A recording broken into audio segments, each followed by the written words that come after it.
Before Muhammad's death in 632 CE, he united the tribes of Arabia into one single Muslim religious polity, and he also established a unified peninsula, which led to Rashidun and Umayyad caliphates and the rapid expansion of Muslim power over the next century.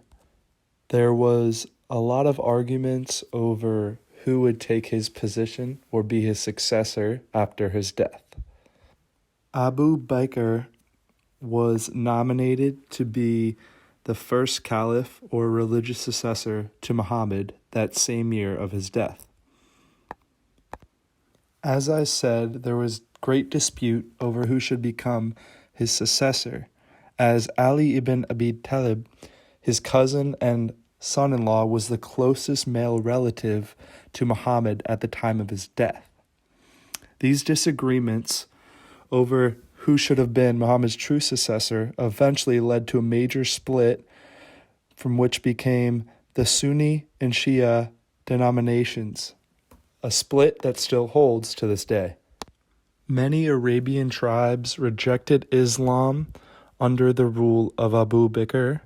Instead, Abu Bakr insisted that they had submitted to a leader and the Islam community rather than just the leader, Muhammad. To control his Islamic state, Abu Bakr divided his Muslim army to force other Arabian tribes into submission. Abu Bakr's general defeated a prophet, and the Arabian Peninsula was united under the Caliphate in Medina. Soon a war of conquest began, and Muslim armies conquered most of Arabia by 633, and followed by North Africa, Mesopotamia, and Persia, shaped the history of the world and spread Islam.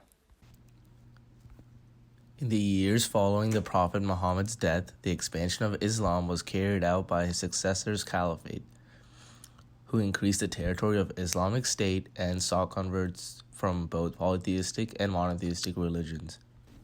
These caliphates occupied a vast geological area and saw converts to Islamic faith. The people of the Islamic world created numerous sophisticated centers of culture and science with far-reaching mercantile networks, travelers, scientists, hunters, mathematicians, and doctors. The Islamic Golden Age started with the rise of the Islam and the establishment of the first Islamic State in 622. The Arabs during this time destroyed the scientific knowledge of the civilizations they had overrun, including the ancient Greeks, Romans, Persians, Chinese, Indian, Egyptian, and Phoenician civilizations. In this world, scientists advanced the field of algebra, calculus, geometry, chemistry, biology, medicine, and astronomy. During this time, the Arabians were superior to many other empires.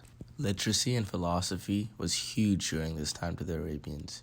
With the introduction of the paper, information was democratized, and it became possible to make a living from simply writing and selling books.